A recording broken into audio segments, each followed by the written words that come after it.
Listen.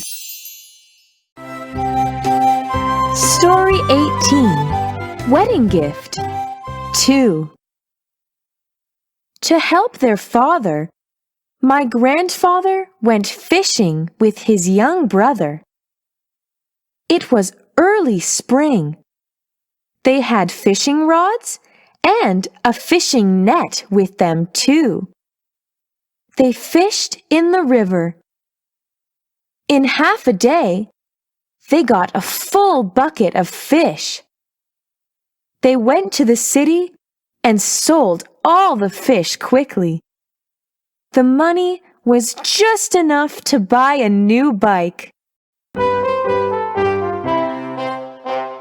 I hope we catch many fish today. Read aloud.